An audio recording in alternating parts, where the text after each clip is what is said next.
Welcome back into the GSMC Sports Podcast as we are continuing on with our season previews. We're now moving on to the AFC West. And first off, we have the Denver Broncos. And it was a loud second half of the season into the offseason while there was a little bit of a dispute between head coach Sean Payton and quarterback Russell Wilson. Ultimately, Sean Payton ended up winning the battle in terms of surviving in Denver, and I think that ultimately, it was sort of understandable on his part. I know during this offseason, the further we get away, people are sort of turning to the overall stats that don't look all that bad with Russell Wilson and the fact that they were in wild card contention while he was the starting quarterback. But I've made my thoughts clear on this before. I thought that had a lot more to do with the defense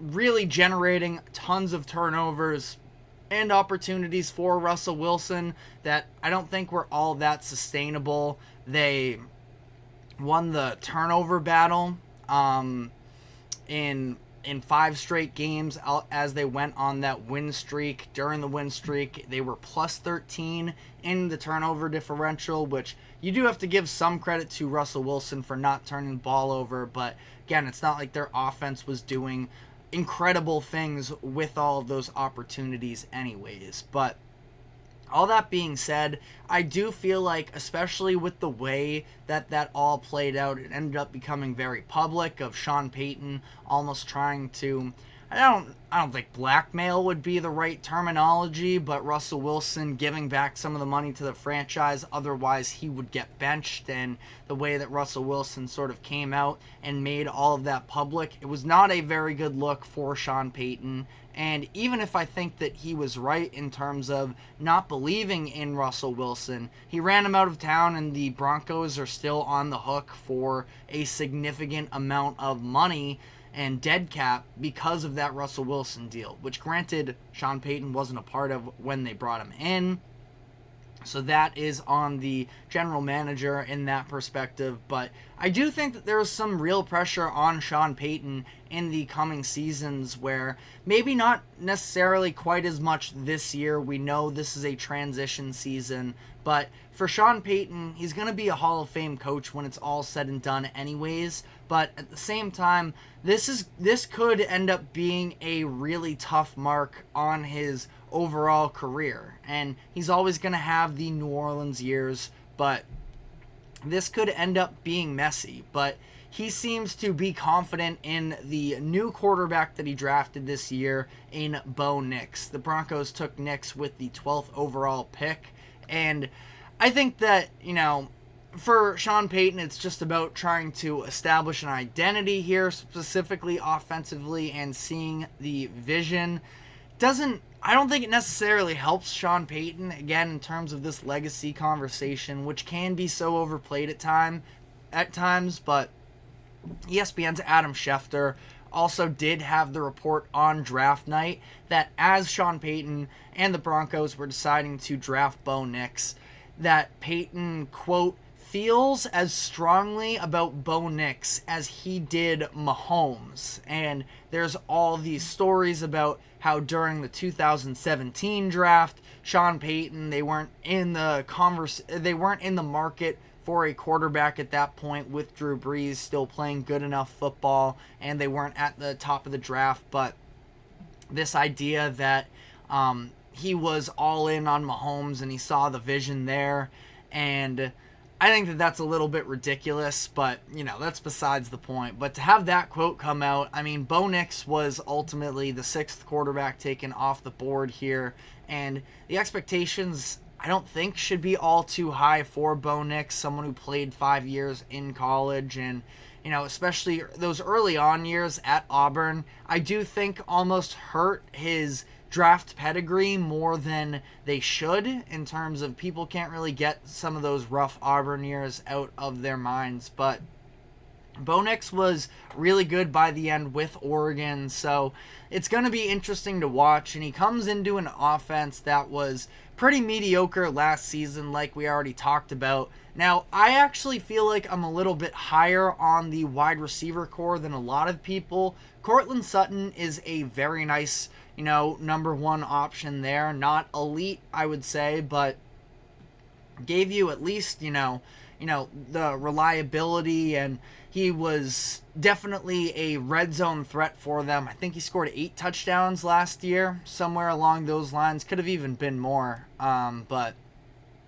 Courtland Sutton, a pretty nice option for them. And then they have, outside of that, he ended up with 10 touchdowns last year, Sutton did. But they have some other intriguing pieces. Marvin Mims flashed some promise in his rookie season last year. Tim Patrick, if he can finally stay healthy, more so, he's had a couple 700-plus yard seasons in his career. They signed Josh Reynolds to a deal in free agency, 2 years, $14 million. They also drafted Nix's number one option at Oregon in Troy Franklin. So, list of some solid names. Again, a lot to be proven with the majority of them, but a group that I can see some upside with. I also feel like Greg Dulcich is a tight end option who could end up having a breakout year. Was pretty good in his rookie season, but sophomore year dealt with a ton of injuries. So we'll see what he ends up turning into. The offensive line is actually pretty good, above average.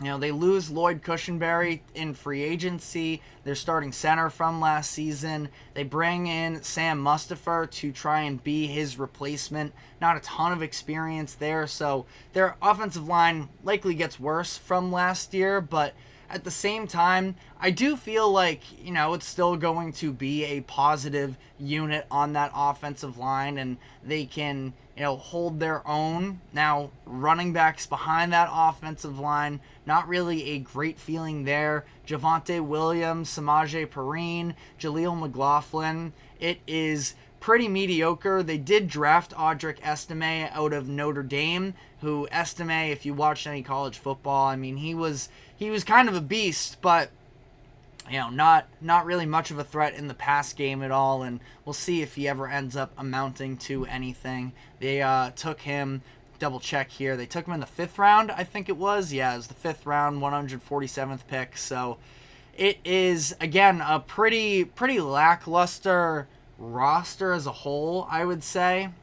Shots Below the Belt says, after Peyton Manning retired, the Broncos haven't really been much of a threat, known for a strong running game and lockdown defense. And yeah, it's that they don't have an identity at this point, because the run game, like I just alluded to, that's been gone.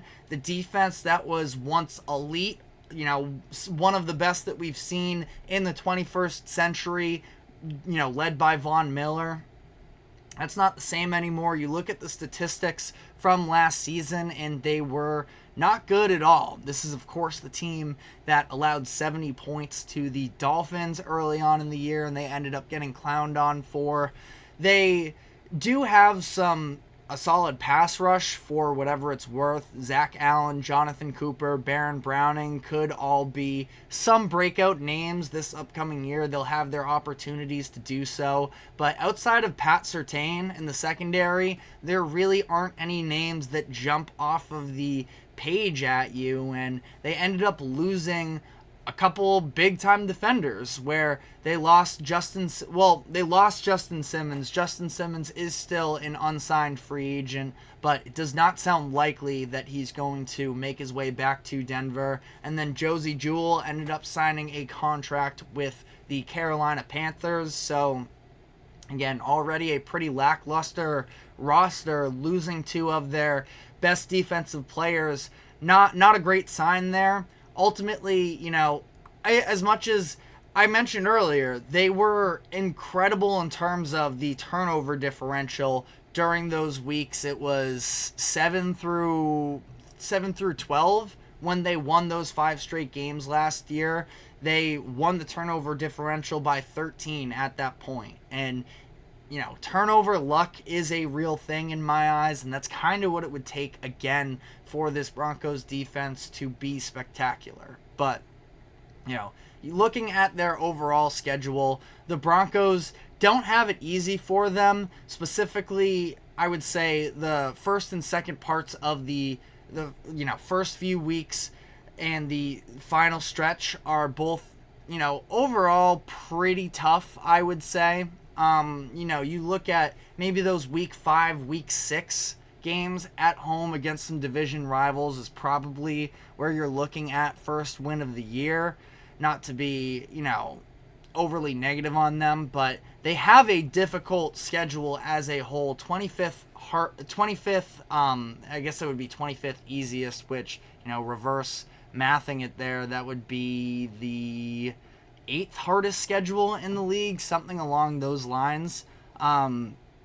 So they're going to have a lot cut out for them. But like I was talking about before, this is more about just seeing an actual vision with this roster and sort of finding that identity once again, because that's definitely seemed to be lost. And you look at the opponents on their schedule, having to, of course, play the Chiefs twice. You get the Ravens in there as well.